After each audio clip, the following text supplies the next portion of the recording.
As the winter solstice closes in, the mega-canners convene one more time to round up what became one slinky rodent of a year in German politics.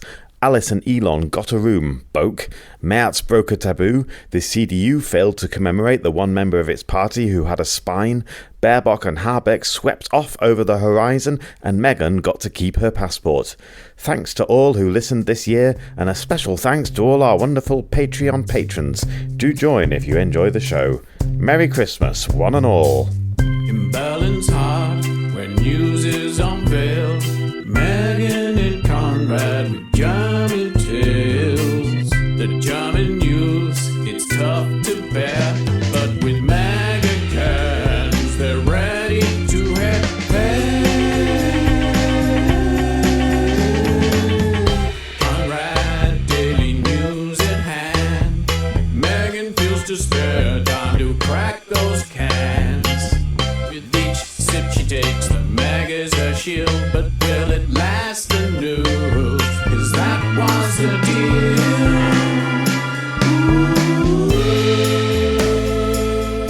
Hello everyone, and welcome to another episode, the final episode of 2025 of Meghan's Meghan. I'm Meghan, I'm here in Berlin with Conrad Werner. Hi Conrad. Hello. How are you? Oh, it's great to be here. Isn't it? Always. We've yes. made it to the end of, unless something awful happens, which that's me knocking on wood, Yeah. we'll have done this year. It was a difficult year, let's say. I saw on social media, I don't know if people are familiar with the Barbie movie, but the truest thing I've read all year is someone saying that 2025 feels like when the Kens took over Barbie world. Oh, yeah. Have you seen Barbie? I can't remember that bit, though. It's where everything goes terrible and they turn everything into like a dojo house to do their martial arts, and they're just losers. Oh, there you go. Yeah. That is exactly what 2025 feels.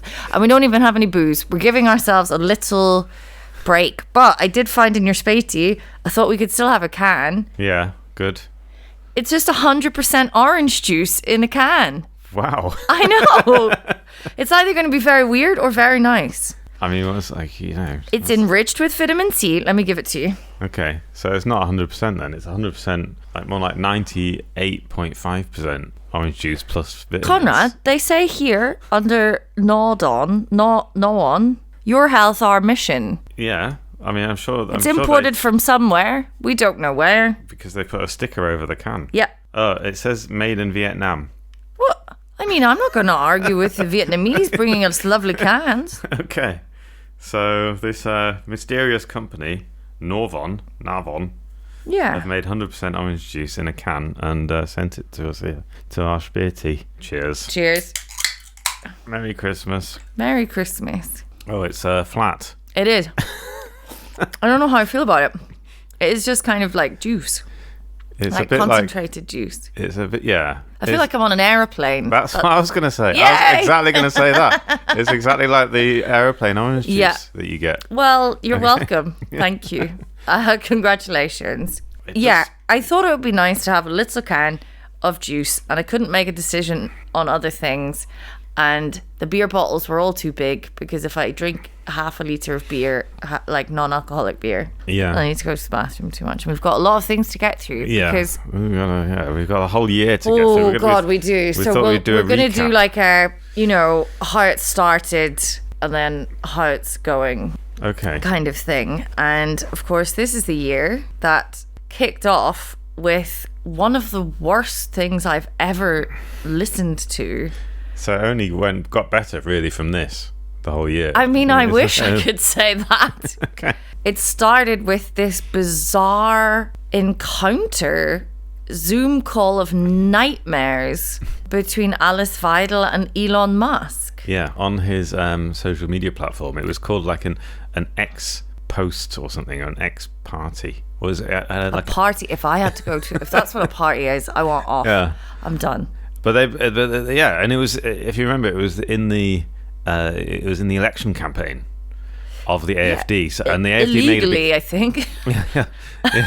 And so they made a big thing about saying, they're going to put the world to rights. Elon Musk is going to support the AFD. And for a long time, there was this talk about she was actually going to fly to New York, and there would be like a podcast that they would make together. And in the end, it was just like a Zoom call. In which she was on camera and he wasn't. Oh, yeah, that's the other Which thing. is a real power move, isn't it? Like, who's on has to be on camera, who's not. Yeah. It was a bit embarrassing and also just horrific. And I had to watch it for work. You did. So that's the other thing. Everyone reacted to it like it's news. Yeah. And also because she was just like toadying up to his pseudo philosophy that he comes out with. He's spouting all this stuff at the end of a book that he read when he was 12. And misunderstood. So that was a low point. Let's say that was a low point of the year. Yeah. So things got better with the election campaign because... do you want me to carry on? You look like you're about to say something. I'm just reading over our chat that was happening while you were working on the piece that you had to write, and I was listening to it, and we are just very very angry. It was so, I think that was that bit at the end where they start talking about philosophy and sci-fi, and I just can't. Anyway, sorry, what were you saying? That was a digression. I was gonna move on because we got to go through the whole year. So I was gonna but then also later in the year, which I sort of forgotten, Germany kind of appointed, when we got a new cabinet, our own Elon Musk. Kind of, yes. Kind of, but Carsten Wildberger, the new Minister for Digitalization and State Modernization. Oh, a former businessman. And at the time, because he was like a new minister and it was a new government, and in America they also had a new government, obviously, and there was a sort of, and Doge was a big story in the early part of the year. Yeah. Although it kind of fizzled out pretty quickly. But, I just have visions of Nazi salutes and chainsaws. Yeah. And that's real things. That's not me having a fever dream. Yeah, and destroying US aid and God. possibly restarting the AIDS epidemic in Africa. But let's not talk about that. Anyway, So it was really bad. And at the same time, so people in the media, including me, I have to admit, were making comparisons between Elon Musk and this Carsten Wildberger, who probably no one can remember. But he's still doing his job. Saturn. He used to manage Saturn and MediaMarkt, which is one company. Also, that's also a strange piece of news that I got this year. But anyway, he is like a business type. He's not a politician, and he was drafted in by Chancellor Merz to become this new state modernization czar minister type person. And it's a proper government department. It has veto rights over the parts of the budget, which is very unusual.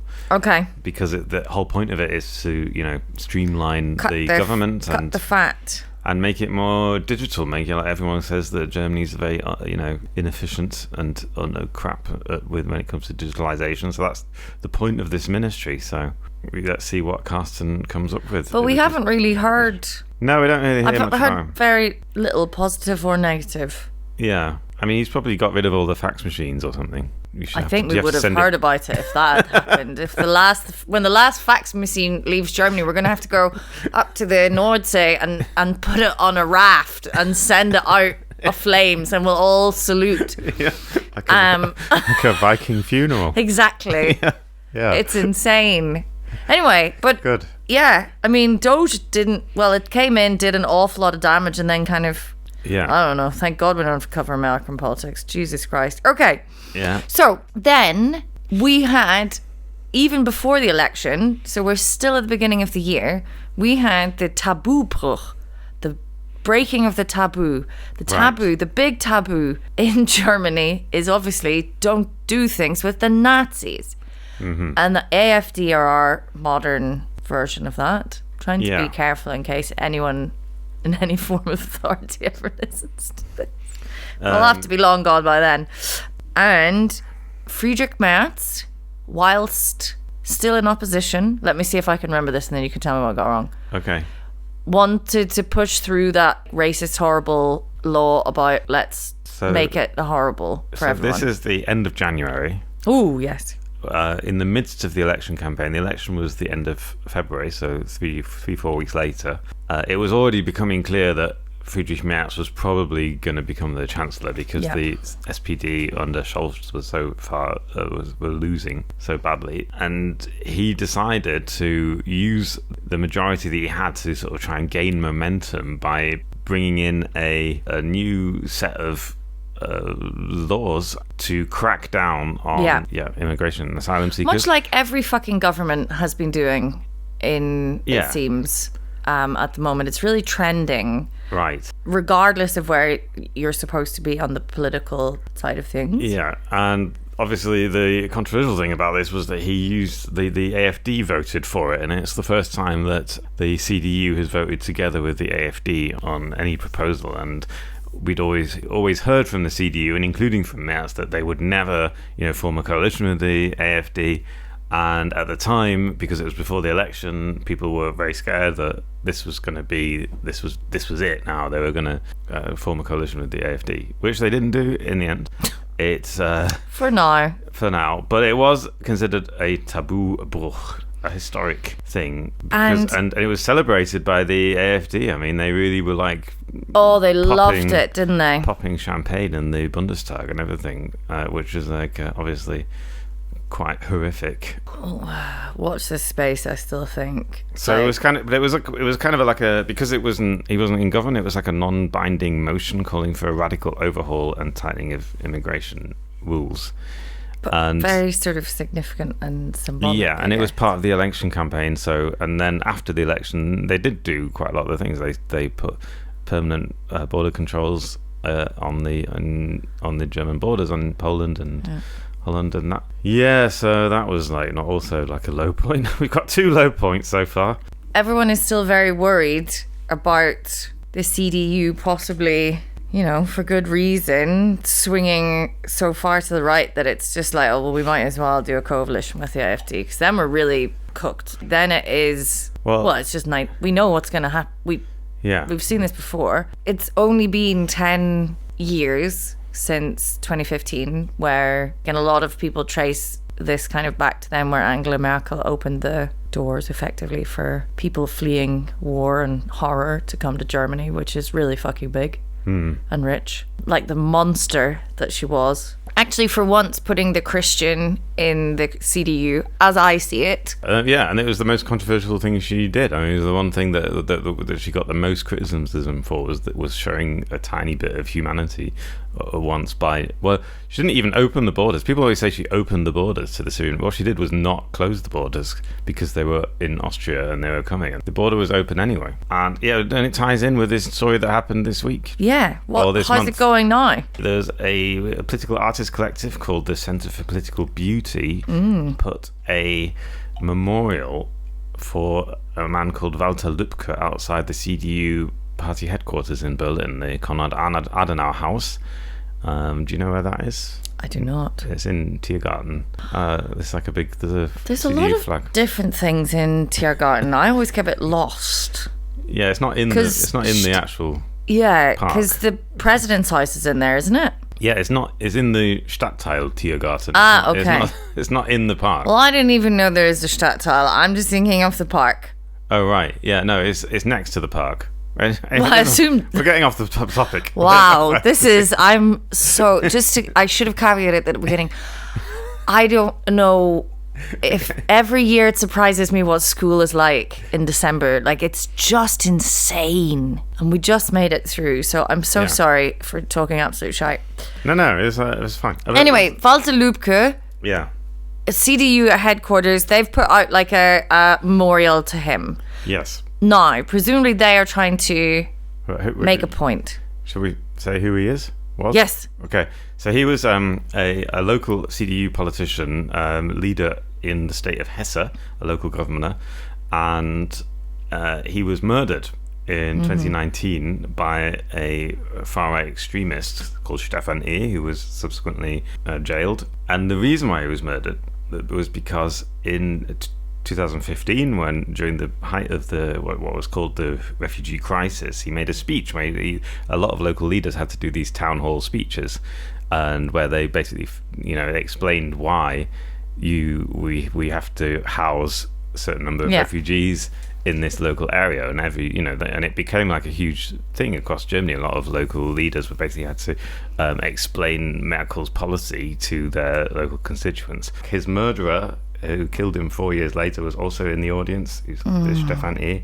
God. He said the great thing about living in Germany is the values of living in Germany, and anyone who does not share those values is free to leave at any point. And there were a few like boos and whistles in the crowd, and this was on YouTube, and he just became this hate figure amongst the far right scene for years after that. And it was actually it was 4 years later that he was actually murdered, and it was like a horrible thing. It was the first time that a elected politician has actually been assassinated by a far-right extremist in post-war Germany. And I went to the trial, and I saw the guy, and there was a lot of there was a general outpouring, a lot of demonstrations at the time, a lot of civil society gathered together. Yeah. But Friedrich Merz, for example, who was not leader at the time, but it took him a while to respond to this, and a lot of people were saying at the time that the CDU has not necessarily commemorated him on a national level with the way that the local CDU did commemorate him, and there are lots of streets and squares named after him now in Hesse, and I think one of the CDU local headquarters is named after him, but it's not like on a national level. They kind of didn't really. Interesting.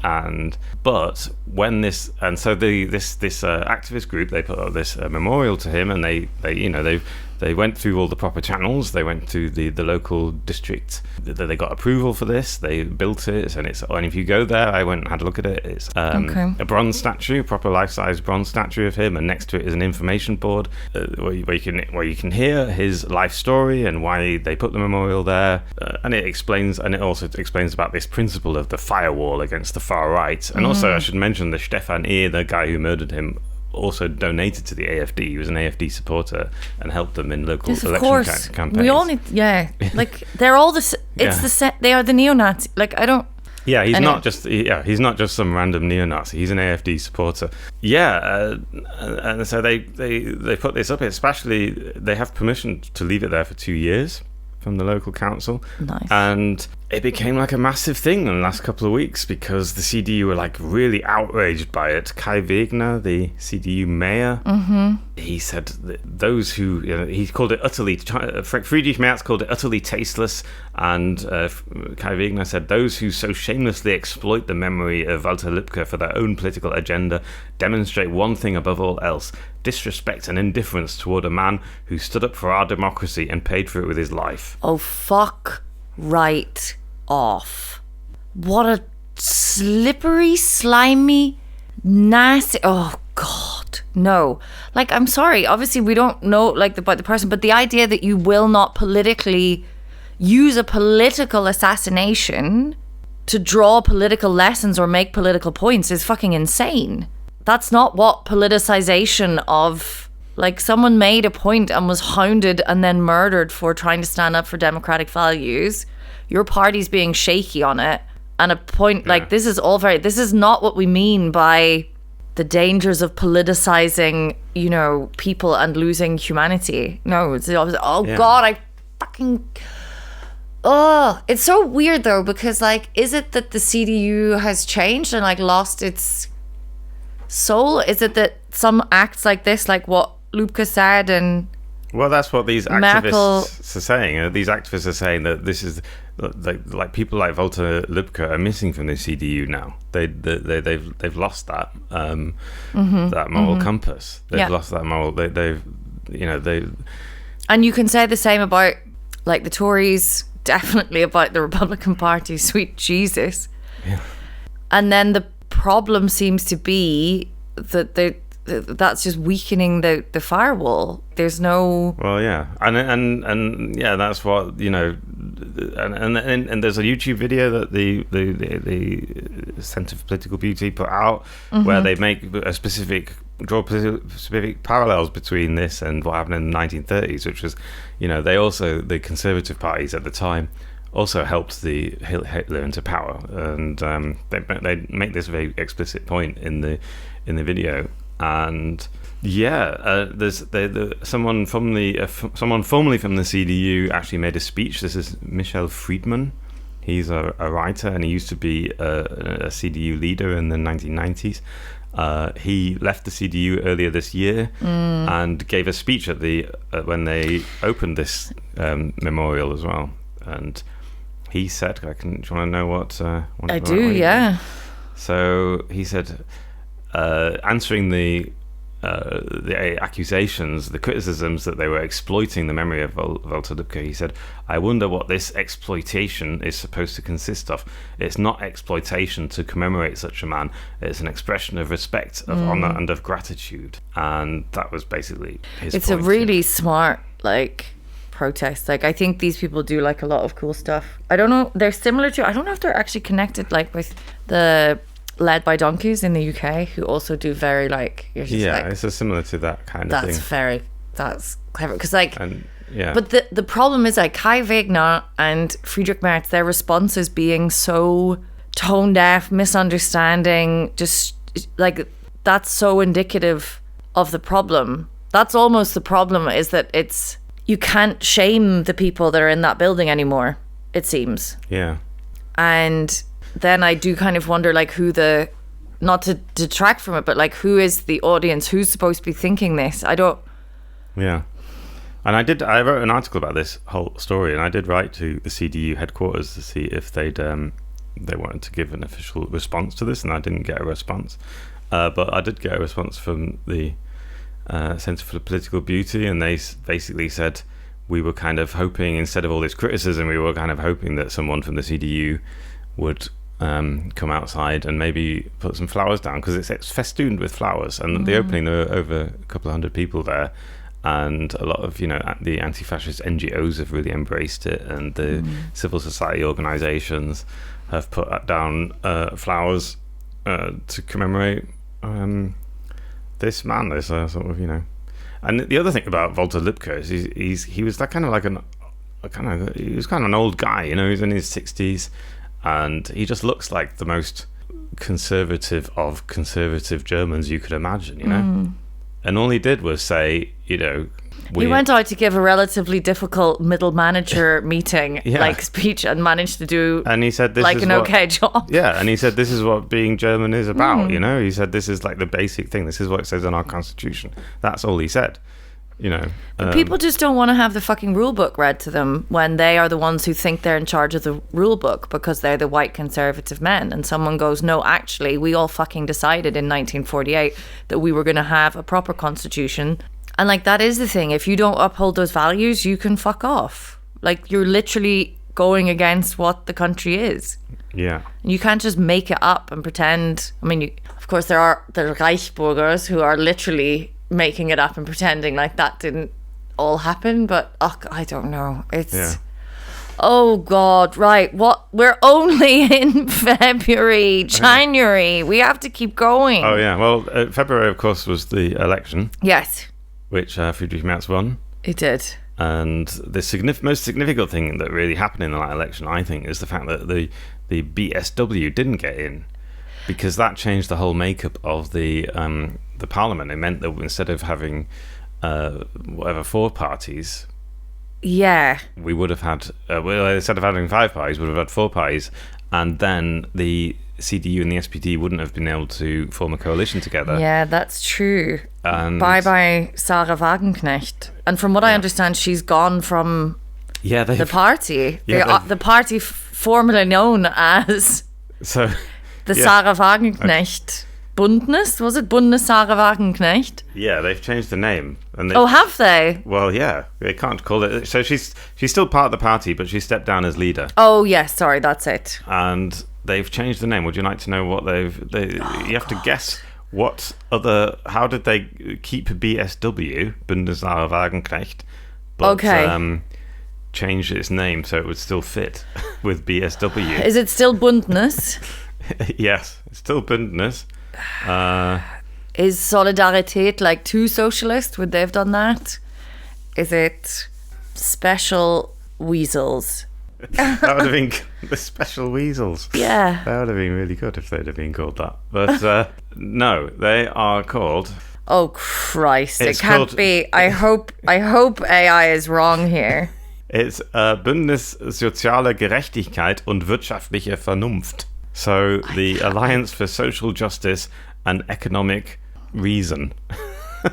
Reasonableness. Just Economic rolls reason. off the tongue. Wow. Okay, so that's that. I don't think we're going to be hearing much more about them. I'm not going to learn that name. So, and I can also, tell you that right now. They cheated a bit because they had to add 2 more words. So it's really now the BSGWV. Yeah, I'm not learning any of this. We are not going to need to know But the they're name still of this officially called party. just the BSW. But anyway, yeah, they are no longer. I don't know why we're talking about it, but the point is that Quite because funny that they've changed their name. they didn't get into the parliament, that meant that that Merz and SPD managed to do a coalition together because they had the majority then. Okay. A majority of only 12, but just about enough. A lot other- of people left. I know. So Robert Habeck gone Yeah. and like left, like not just. yeah. So it was obviously catastrophic for the traffic light coalition parties. They Yeah. just. Annalena Baerbock, Yeah. who was the foreign minister, Yeah. she has now gone somewhat controversially to the UN. Yeah, she is now head of the UN Parliament. Yeah. Big job, but was also probably supposed to be done by someone else who's actually been working Yeah, it was steadily towards that job for many years. They were saving that job for a different German diplomat, but she got outranked. Yeah. Anyway, yeah, so that happened.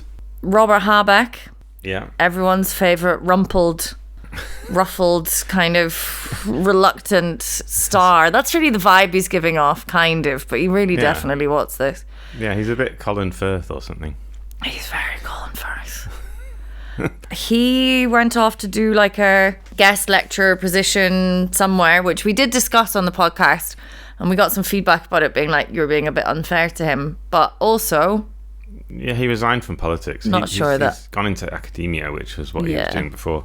fair enough. It's a very, very difficult political climate at the moment. Like, I don't know. Like, how do you try and do anything Yeah, with Trump? yeah. But in the most hilarious news, I want to give you a headline from Politico from just last month. Having brought down the government, friend of the pod, Christian Lindner, former head of the FDP. Do you want to know what the headline is? What is he doing now? Christian Lindner, from German finance minister to What, chief lobbyist for some shit, probably. used car salesman. Very good. It's so good. Yeah, he has now joined the board of Autoland AG, which calls itself Germany's largest auto discounter. Wow, that's amazing. Isn't it? I didn't know that. I He didn't loves even his know that. cars, but not does. even like the fancy ones. They don't want him because so he's got to go to. It's not even like a car. He's not going to go and work for whatever. I mean, I'm sure he's doing the speaking circuit, all of that. Yeah, he is terrible. What a disaster he was. Anyway, Absolutely predictable. If you like spend 5 minutes with the man, you're like, he's incompetent. He doesn't know his own strengths or weaknesses. Oh God. Anyway, Christ, that's February. wait, you didn't mention the linker. I thought you were leading. Oh up to my the God, linker. sorry. No, my good news was just Christian Lindner becoming a used car salesman. No. But Die Linke, of course. That is actually one of our success stories of the year. Yeah, They're strong. Yeah, well, they doubled their vote share from before the election. They were languishing at about 5%, and it was touch and go whether they were going to get into parliament. And they pulled it off. They pulled It off and some. a great election campaign, Yeah. and it got to over 9%, I believe, which is historically very good. And Ferenc Kocik from Neukölln is the first Die Linke politician to be voted into the Bundestag from a West German constituency. Yeah, but also the one in Kreuzberg too. He must have been voted. Maybe they were. He's also Linke. He's called Pascal. Or maybe it was both of them. I just remember Yeah, he was that because yeah. I'm also from Neukölln. I'm really this can because it's like sweet and a can. I keep waiting to be drunk and it's just not happening and I'm just upset. Anyway, so that's the election. So then, Merz, Yeah. not everyone's favorite Bundeskanzler, unless you're the FD, possibly. He gets a little bit of trouble going the sort of tripping over the final hurdle, as it were. Do you remember that? Yes. I do remember that. This was he had to be confirmed by the parliamentarians, by the Bundestag members. So there's a formality vote. Yes. It's like fine. We've all written this down in a big book of laws. We all vote you in. Yes, lovely. Congratulations. But everyone was like, do you know what? This little shit has pissed me off so much. I'm not fucking going to. So, yeah. And they didn't. So, he wasn't confirmed as Chancellor in the first vote. No, they had to then do it again, which is very has never funny. happened before. Ever in the history of the Bundesrepublik Deutschland. Yeah. And because it's a secret vote, no one knows exactly who didn't vote for him. So somebody in the CDU, or more likely probably the SPD, or just didn't vote anyone for him. who had spoken to him that morning, I think. Anyone just... Do you know what? Friedrich? Fuck you. But we know it was at least 13 people, because that was the majority they needed. So but then they got their act together for the second time round, and he was voted in the next day. But it was like a constitutional crisis for a couple of hours. Yeah, we keep having, and then fast forward to now, and in the time since we last did the podcast, there was quite a significant vote, because there's been huge upheaval trying to get this new pensions thing passed in the Bundestag, and Friedrich Merz also doesn't seem to be able to get that through. Like, everything seems to be like, he doesn't seem to be able to unify people, obviously, because he's a charmless. Not bad. Yeah, he's just, what is he? Did we? Can you imagine having to work for him? Oh my, or work with him? Oh yeah. Can you imagine? I can't even bear talking about him when I'm having a drink. Anyway, so it did go through, though, everyone. If you're relying on us for our news, it's very late news, but don't worry, the government did not collapse. Yeah, so the pension reform thing did go through. The Junge Union rebellion was quelled thanks to the intervention of Jens Spahn and his pizza. This weird pizza. Hey, young guys, come to my house for pizza. Don't go to Jens Spahn's house for anything. Swear to God. Yeah. But anyway, still it seems to be, I don't know. Are we going through the rest of the year? What's next on the agenda? Well, actually, we've just got one kind of more thing. It seemed to be quite like... What about Klöckner? Oh, yes, we can talk about Klöckner. I didn't actually write her on my list. So, Julia Klöckner, Bundestag president, also a new appointment. She's like the Speaker of the House, if you're British. But she's considered a bit of a controversial appointment, because she's not as neutral and as balanced as other presidents of the parliament might have been in the past. It's a role that's often given to a very senior, like an older politician. She's fairly young, and she immediately started to kick off with throw her weight around with her sort of populist, playing to the worst instincts of German people propaganda stuff by banning the Pride flag on Christopher Street Day, which is July 26th. Yeah. Usually in the last few years anyway, there's been a tradition of flying the Pride flag from Bundestag on Christopher Street Day. She took it down. She didn't physically take it down, she just wouldn't let them put it up. And she also would not let queer members of the Bundestag administration attend CS Day in an official capacity, which upset quite a few of them. So the Bundestag was not represented in Christopher Street Day parade and that. Yeah, and she's been like shocking out members of parliament for wearing inappropriate... Yeah, someone had a T-shirt with Palestine written on it. Yeah. From the Left Party. Chansin Kuktuk, actually. And she got like... Well, the whole... Yeah. Well, no, I'm reading it from my notes from before. But yes, I should have remembered. And it was just like the whole vibe was very much... Obviously, this is like quite a young politician of colour, and just Klöckner kind of ordering her out as if she's the headmistress in a school. And the whole vibe was super off. I don't like her.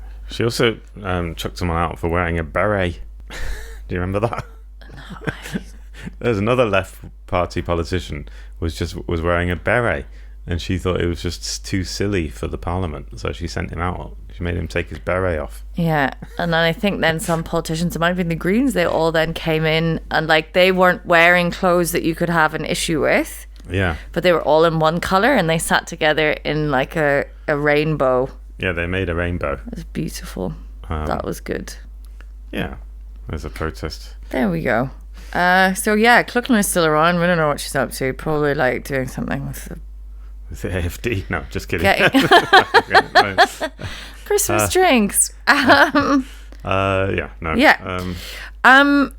Yeah, obviously other big things that have been in the news and we've talked about a lot this year has been Germany's absolute refusal to be in any way normal about the ongoing genocide that they are helping to perpetrate in the Middle East. There was, for about 4 weeks, there was a brief time, sort of summerish, where even Merz was saying things that would be very considered completely unacceptably anti-Semitic if like a Palestinian person said it or another Arab person or whatever. Yeah, he said it was some of the things that the Israeli government were doing were bad. Didn't he say something like that? He said, I do not understand the goal yes anymore. I was like, mate, I think we know the goal. They've said it loud and clear many times in their parliament, but hey. And it was really controversial. Like he was like criticized for that. He was like, and also and they stopped sending weapons that might be used in Gaza for about a couple of weeks. A couple of weeks, and then it turns out that they weren't actually really. Because you can't really tell where they're going to use these weapons, and they're probably going to be used in Gaza anyway. Yeah, and so I think now particularly that there's a ceasefire in heavy air quotes, because of course there's not. Yeah, Germany just seems like, oh well, it's all fine now. It's done. It's in the past. If anyone wants to whinge and complain about it, credit where credit's due to fucking, Trump and it's fine. And the Minister for Economy and Environment and Trade, what does she do? Katharina Reiche. Yeah, Economy Minister. Is in Israel at the moment, has arrived with apparently a big delegation of business people, including several representatives from the German arms, what is it called? Industry. Like when, I was thinking about this when I was thinking about what we're going to talk about today. In like James Bond films, and they talk about like, oh, this is an arms dealer. Arms dealing, like, I know I sound very naive here, but like this is just like German businessmen going over in suits and making these huge deals. It's not like some shady. We've gotten all of this like awful footage of what you're saying is normally arms dealers are seen as villains. I think they're really portrayed like this, and then but actually they're just that's how normal life functions in our world. Yeah, which is wild. We sell arms all the time to different countries, and we don't care what they use them for. Exactly, but we're not told this because they're not coded as villains. No. They're just like, and the coding business. There's never like, the villain, when you say, oh, so-and-so's like an arm dealer and you go to meet him, you know what he's going to look like in a film. You know all of this. It's not like a German man in a suit. Yeah. A white German man in a suit. It's so weird. And it's just so disgusting that right there in Gaza, you're seeing people, maybe they're not getting bombed as much or shot as much, but they're just tents are blowing away. Everything is flooded. Their children are dying of fucking exposure and malnutrition. And Germany is landing just across the fucking fence with its big gun boys to do deals. It makes me feel sick. And I don't know.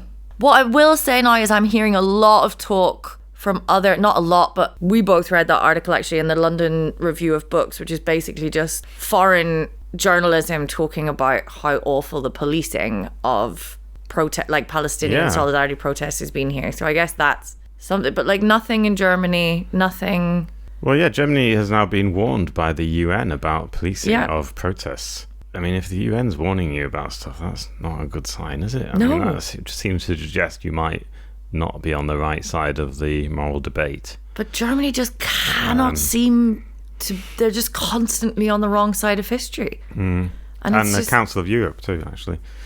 In the last 6 months, I'm reading from this great little article by Harry Stopes in the London Review of Books. In the last 6 months, human rights officials at both the Council of Europe and the United Nations have written to the German authorities to remind them of their obligation to protect rather than suppress freedom of expression and assembly for those engaged in what the UN called Palestine Solidarity Action.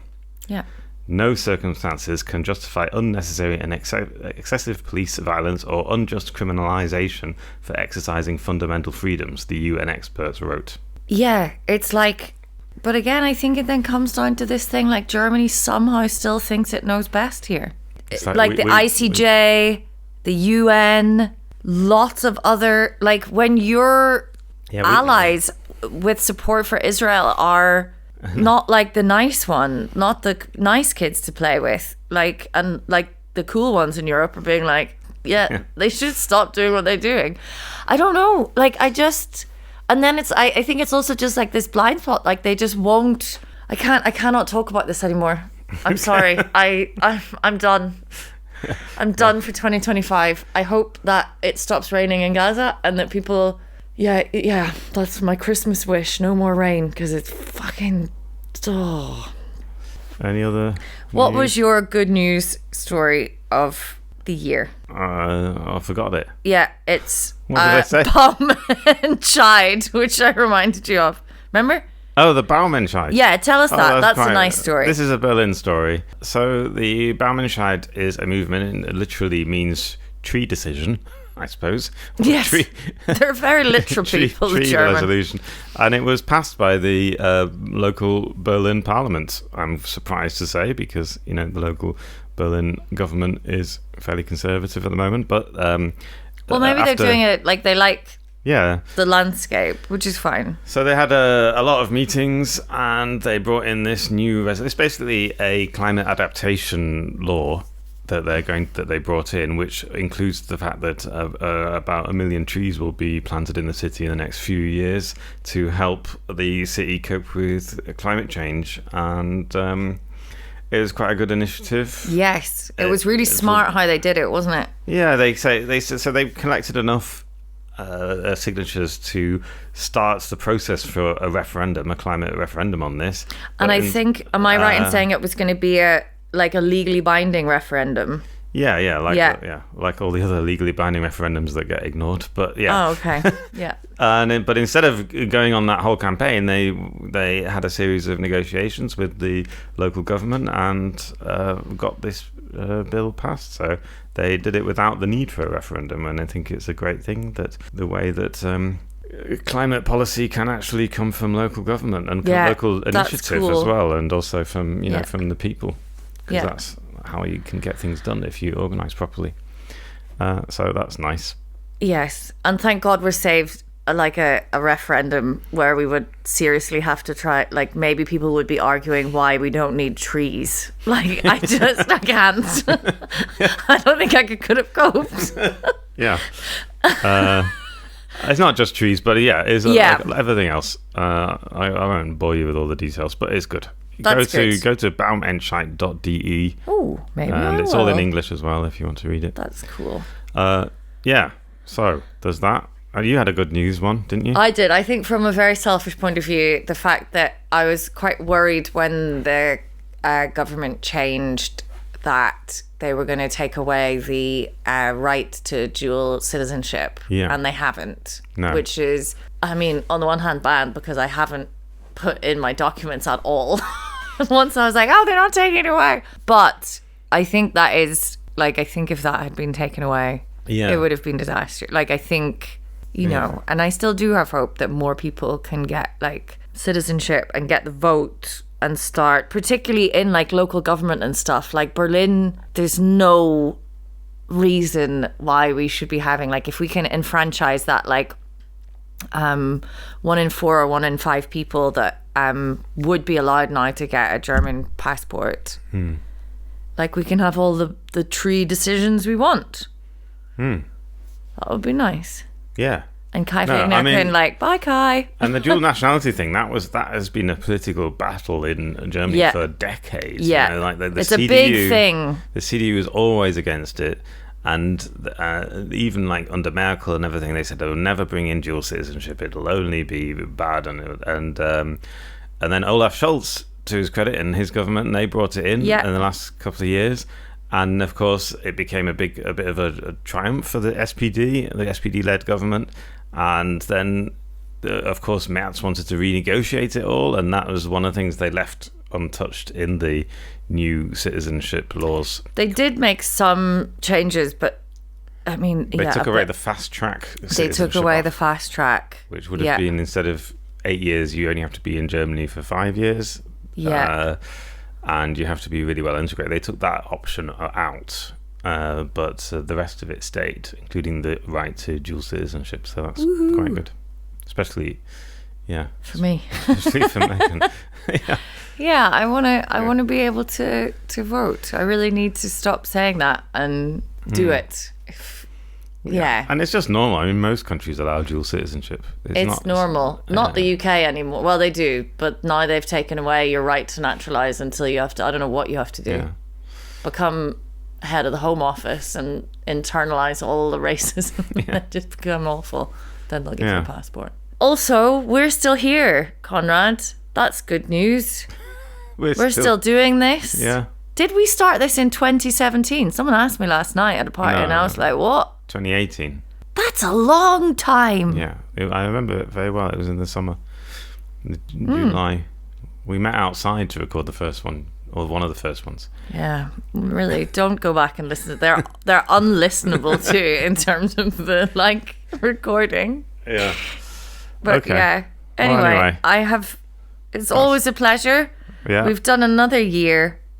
Everyone, please, whatever you celebrate or don't celebrate or whatever, have a little can of juice. Remember periodically to eat clementine or you'll get gout. That's mainly Is that what happens a if you reminder don't to eat? myself. I have to eat a clementine every 2 hours, 3 hours, depends how close to Christmas it is. Really? Because and that's why it's good to have a kind of And juice that now and then. counteracts the gout. I have no idea, but I haven't got I've gout never yet. heard this before. But and yeah. No, that's not. I'm not. That's Maybe not you like a medical thing. It's just me saying have a clementine occasionally. Or you're Maybe you going to could make have yourself a sick. can of 100% orange juice. 100%. It's such a great name for a drink, isn't it? They haven't even put a name for it. They're just it's Maybe that's how they get 100%. round it. They're like, no, that's just what it's called. It's not describing what's in it. It's just the name. yeah. Good. Yeah. Okay. Well, Merry Christmas. Merry one and all, Christmas, and we'll see you And, all in the new year, which in will the be new year. delightful. I keep saying it can't get worse. Maybe it won't. Maybe it won't. All right. Thank you, everyone, for listening. See We ya. love you. Bye. Bye. Maggot can. German news in English with a cocktail can. The German news, it's quite a test. With Megan's Mega, you're feeling refreshed. Ooh. Megan's Mega can. German news in English with a cocktail can. Deutsche Nachrichten sind düster und schwer. Down the Mega. Defy the fear. Yeah. It's actually it's quite a positive message to give to think people. so. I like to think that we have quite a positive impact on our listeners. I hope so. Because we try and get them to defy the fear of listening to the news all day. I mean, it's better than reading a German newspaper. Surely. I would definitely recommend listening to our podcast more than reading any German newspaper. German newspapers barely have pictures. No. Like fucking, it's just a brick of text.